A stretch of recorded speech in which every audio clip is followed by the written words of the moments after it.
हाजी सबू सिद्दीक ने अपनी शुगर फैक्ट्री पूरी तरह से बंद कर दी। ये फैक्ट्री इतनी बड़ी थी कि इसके जरिए बनाई गई शुगर पूरे इंग्लैंड में इस्तेमाल की जाती थी। बहुत कम लोग जानते हैं कि बाटा कंपनी भी मुसलमानों की थी, जिसे असहयोग आंदोलन के दौरान एक अंग्रेज ने खरीद लिया था। आपको ये जानकर शायद हैरानी हो कि भगत सिंह का केस लड़ने वाला शख्स भी एक मुसलमान था। बैरिस्टर आसिफ अली ने भगत सिंह का केस तब लड़ा जब कोई भी भगत सिंह का साथ देने को तैयार नहीं था। इंकलाब जिंदाबाद का नारा देने वाले हसरत मोहानी भी एक मुसलमान थे। उन्होंने ही भारत की आजादी की रूपरेखा तैयार की थी।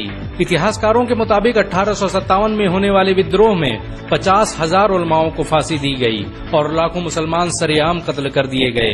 1857 में दिल्ली से लेकर कलकत्ता की रोड पर ऐसा कोई पेड़ नहीं था जिस पर मुस्लिम उलमाओं की लाशें न टंगी हो। मुसलमानों ने ही भारत की आजादी के लिए पहली जंग लड़ी।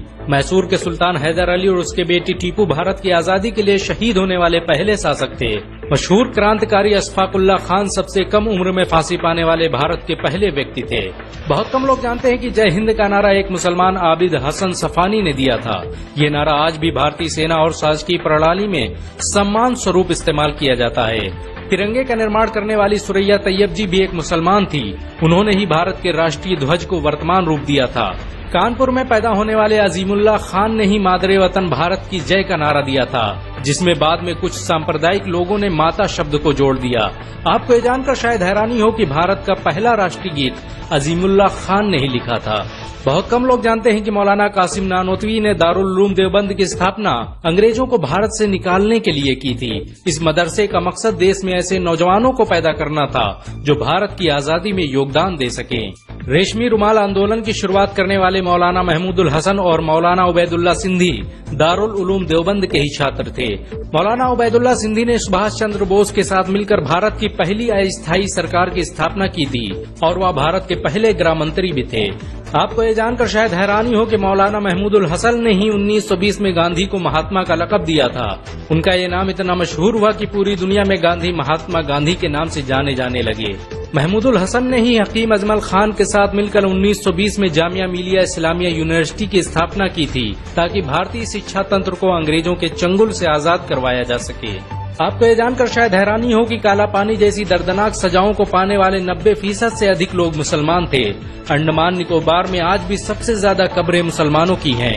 मुसलमानों के अलावा दूसरे लोगों ने काला पानी से बचने के लिए न सिर्फ माफीनामे लिखे बल्कि अंग्रेजों की मुखबिरी भी की। मुसलमानों ने ही अंग्रेजों के खिलाफ सबसे पहले हथियार उठाए। 1772 में शाह अब्दुल अजीज ने अंग्रेजों के खिलाफ फतवा देते हुए ऐलान किया कि अंग्रेजों की गुलामी हराम है और हर मुसलमान पर फर्ज है कि वो अपने मुल्क और देश की आजादी के लिए खुद को कुर्बान कर दे। 1857 में होने वाले विद्रोह की प्लानिंग एक मुसलमान मौलवी अहमदुल्लाह शाह ने की थी। वो भारत के अकेले इंसान थे जिन पर अंग्रेजों ने 50,000 रुपए का इनाम रखा था। यह रकम इतनी बड़ी थी कि राजा जगन्नाथ ने पैसों की लालच में आकर अहमदुल्लाह शाह की मुखबरी कर दी और अंग्रेजों ने उन्हें शहीद कर दिया। बहुत कम लोग जानते हैं कि 1857 में शहीद होने वाले 90% लोग मुसलमान थे। जालियांवाला बाग में जनरल डायर की गोलियों का निशाना बनने वाले अधिकतर लोग भी मुसलमान थे। भारत की आजादी का नेतृत्व करने वाले संगठन इंडियन नेशनल कांग्रेस के 9 से अधिक प्रेसिडेंट मुसलमान रहे। गांधी जी ने अफ्रीका में जहां वकालत की पढ़ाई की, वो कॉलेज भी एक भारतीय मुसलमान का था और वह जब भारत में आए तो उन्होंने आजादी के लिए अली ब्रदर्स के साथ काम करना शुरू किया, जो कि मुसलमान थे।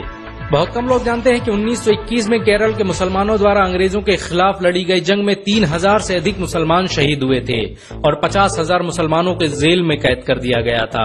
ये आंदोलन मोपला मुस्लिम आंदोलन के नाम से जाना जाता है।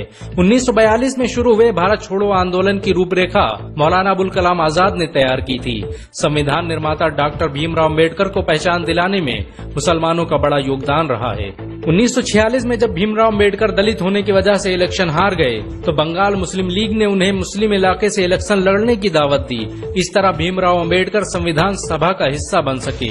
अगर मुसलमान भीमराव अम्बेडकर को इलेक्शन न जिताते तो उन्हें कभी भारत के संविधान को लिखने का मौका न मिलता। भारत की आजादी के लिए सबसे ज्यादा लेख, शायरी, गीत और किताबें मुसलमानों ने ही लिखी।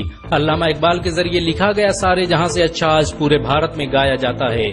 आपको ये जानकर शायद हैरानी होगी कि देश के लिए शहीद होने वाला पहला पत्रकार मौलाना मीर बाकर एक मुसलमान था। भारत की आजादी के लिए मुस्लिम राजाओं और महाराजाओं ने अपने खजाने खोल दिए। कोलकाता के हाजी उस्मान सईद ने अपना सब कुछ भारत की आजादी के लिए कुर्बान कर दिया। हाजी उस्मान की अमीरी का अंदाजा इसी बात से लगाया जा सकता है कि 1920 तक कोलकाता में बनने वाला हर स्कूल और हर बड़ी बिल्डिंग उन्हीं की थी। कोलकाता के पहले सुपर स्टोर कैश बाजार की बुनियाद हाजी सईद ने ही रखी थी, लेकिन बाद में उन्होंने अपनी सारी दौलत देश को दान कर दी और खुद एक किराए के घर में रहने लगे। अमीर हमजा और अब्दुल हबीब यूसुफ मरफानी जैसे मुसलमानों ने अपनी अरबों रुपये की संपत्ति देश की आजादी के लिए कुर्बान कर दी। सुभाष चंद्र बोस द्वारा अफगानिस्तान में स्थापित की गई सरकार में 9 में से 5 मंत्री मुसलमान थे। भारत की आजादी के लिए देश भर में मौजूद मस्जिदों को किलों की तरह इस्तेमाल किया गया। इन मस्जिदों में सुबह शाम हर वक्त भारत की आजादी के लिए ऐलान हुआ करते थे। आजादी के वक्त कोई मस्जिद ऐसी नहीं थी जिसकी दीवारों पर मुसलमानों का खून न लगा हो। इन सब के अलावा ऐसे करोड़ों मुसलमान हैं जिन्होंने भारत की आजादी और उसकी अस्मिता के लिए अपना सब कुछ कुर्बान कर दिया। सच तो ये है कि भारत की आजादी मुसलमानों के बगैर मुमकिन न थी। भारत आज भी आजादी के लिए मुसलमानों का एहसानमंद